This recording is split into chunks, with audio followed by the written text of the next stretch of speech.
Hello guys, हम लोग Newton's law of motion को देख रहे थे। न्यूटन्स लॉ ऑफ मोशन में हम लोग न्यूटन्स का law, normal reaction, spring constant, spring force में सीरीज कनेक्शन, पैरेलल कनेक्शन, ये सारे चीज को देख चुके थे। अब हम लोग टेंशन के बारे में देखेंगे और स्ट्रिंग से रिलेटेड सारे इक्वेशन को पहले देखते हैं। तो आइए हम लोग देखते हैं। Force due to string, force due to string, इसको टेंशन भी बोलते हैं। सबसे फर्स्ट फिगर में देखिए, फर्स्ट फिगर में एक स्ट्रिंग को इस तरह से लटकाया हुआ है, इससे कुछ भी बांधा हुआ नहीं है, तो इसमें टेंशन क्या है? जीरो। स्ट्रिंग में टेंशन जीरो है। क्यों जीरो है? क्योंकि इसमें कुछ भी वेट नहीं है।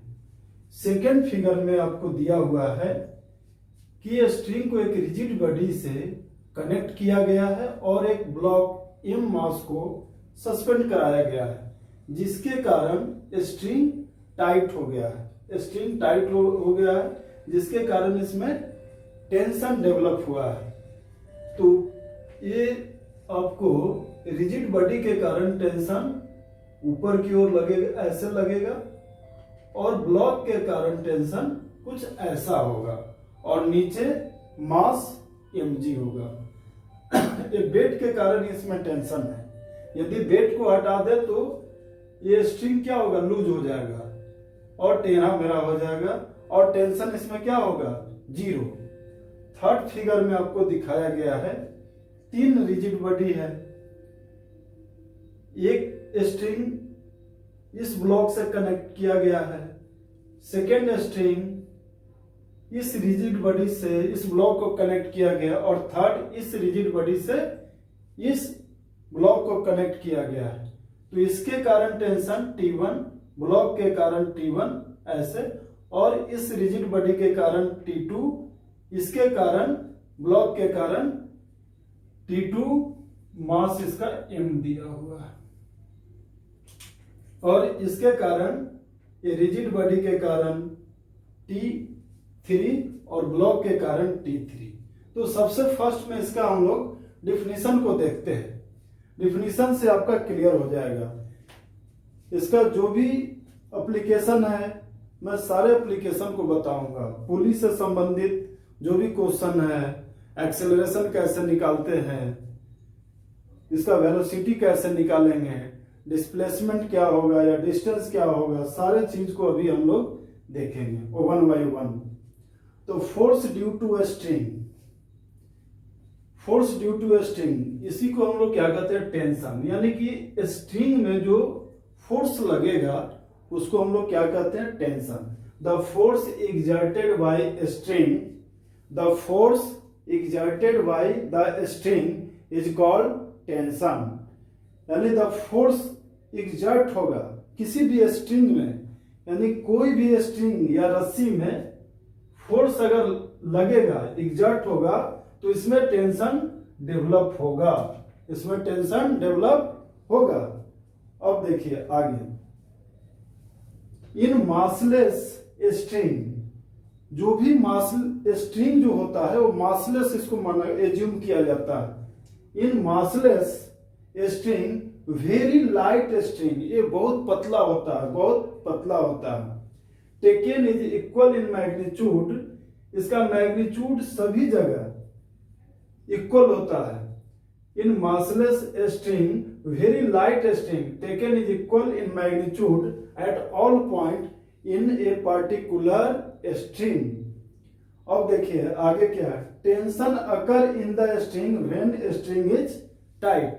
यदि स्ट्रिंग टाइट होगा तो ही उसमें टेंशन डेवलप होगा। यदि स्ट्रिंग टाइट नहीं हो तो उसमें टेंशन क्या होगा? टेंशन का वैल्यू जीरो होगा।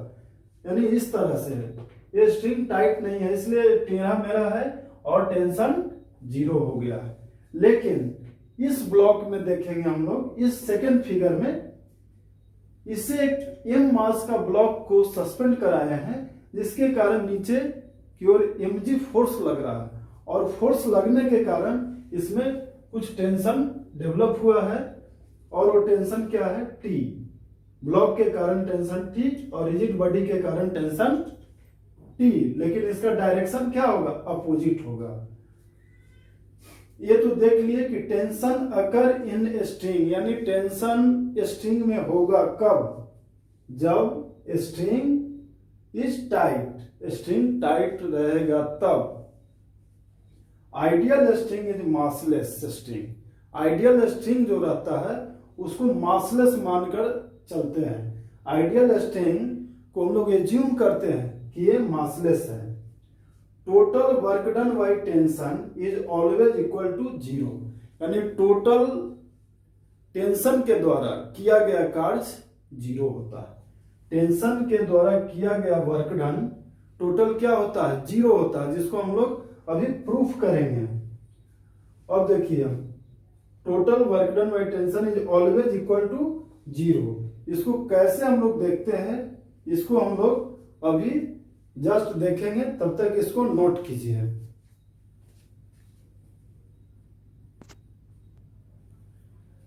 देखिए अब इस फिगर को हम लोग देखते हैं। सबसे फर्स्ट में देखिए एक रिजिड बॉडी है और एक स्ट्रिंग से इस पुली को लटकाया गया। ये क्या है, पुली है जो मूवेबल है, ये पुली है जो मूव करता है। ये आइडियल पुली जो होता है वो ऑलवेज मासलेस इसको एज्यूम किया जाता है। ये पुली को हम लोग हमेशा मासलेस एज्यूम करते हैं। तो यहां देखिए इस रिजिड बॉडी के कारण ये टेंशन कितना लगा है, तो ये पुली के कारण टी डैश है, ये टी डैश, इसके कारण भी टी डैश लगेगा। अब देखिए ये पुली के कारण इस पर टेंशन कितना है, टी, और इस पर भी टेंशन टी। ये पुली के कारण, ये पुली के कारण ऊपर की ओर टी डैश, नीचे की ओर भी इस तरह से टी डैश लगेगा। ये दोनों एक दूसरे से कैंसिल हो जाएगा, यानी ये दिखाने की कोई जरूरत नहीं है। अब ये पुली के कारण इस पर टेंशन टी, इस पर टेंशन टी, और ये ब्लॉक के कारण इस पर टेंशन लग जाएगा आपका टी, और इस ब्लॉक के कारण टेंशन टी होगा। हम लोग ये ब्लॉक को देखते हैं। ये ब्लॉक यदि नीचे आएगा, ये ब्लॉक यदि नीचे आ रहा हो इस डिस्टेंस से, तो ये इस डिस्टेंस से ऊपर जाएगा, क्योंकि एक ही स्ट्रिंग है, ये एक ही स्ट्रिंग है, इसलिए ये जितना नीचे आएगा ये उतना ही ऊपर जाएगा। यानी कि ये यदि यहां पहुंचा है तो ये यहां पहुंचेगा। इसका वेट कुछ अधिक है इसलिए ये नीचे आ रहा है और ये ऊपर जा रहा है। तो हम लोग देखते हैं वर्क डन के बारे में। To find the total work done by tension is equal to 0। हम लोग ये देख चुके हैं कि टोटल टू फाइंड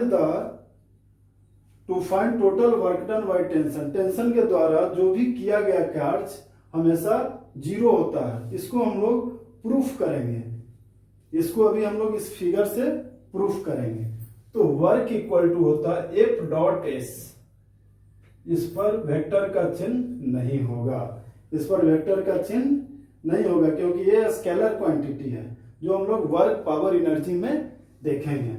तो W equal to F dot S, F यहाँ पर फोर्स है, S डिस्प्लेसमेंट या डिस्टेंस है।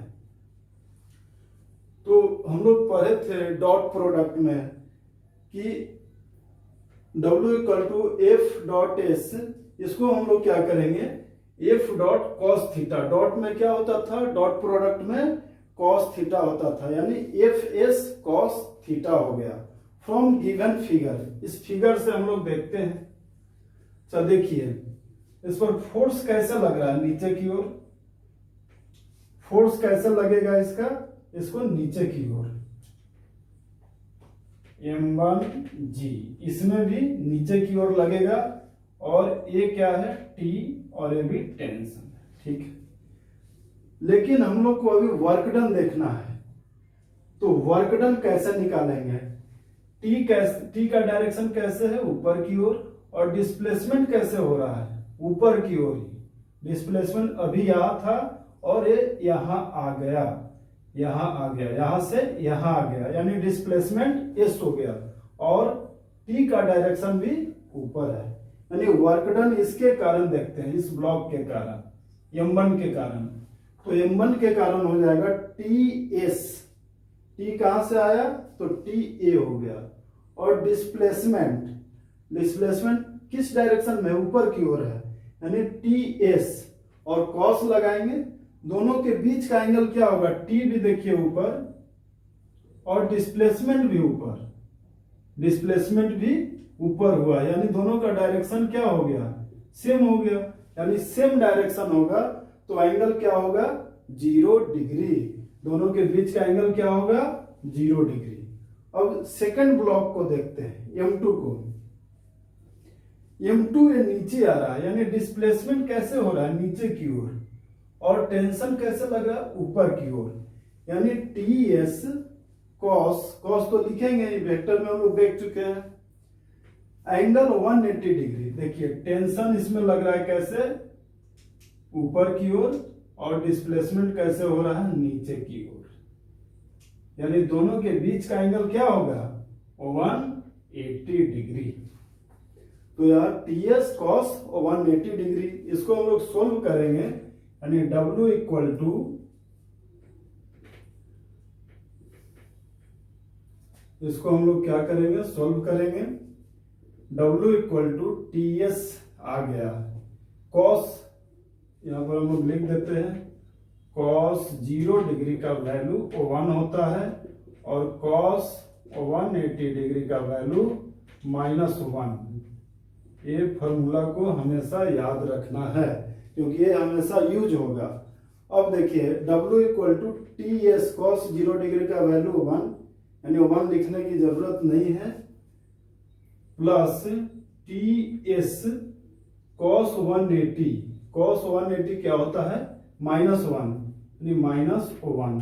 तो प्लस माइनस क्या हो जाएगा? माइनस, यानी T equal to T S minus T S, यानी W इक्वल टू 0।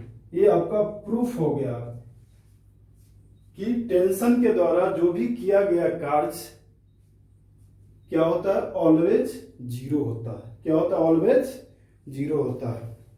तो ये आपको प्रूफ हो चुका है। अब इसमें देखते हैं इसका जनरल फॉर्मूला क्या होता है। Total work done by the tension is always equal to 0। लिखिए टोटल वर्क डन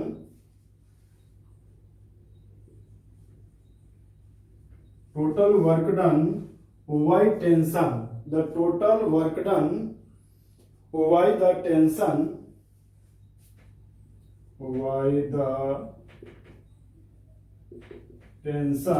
is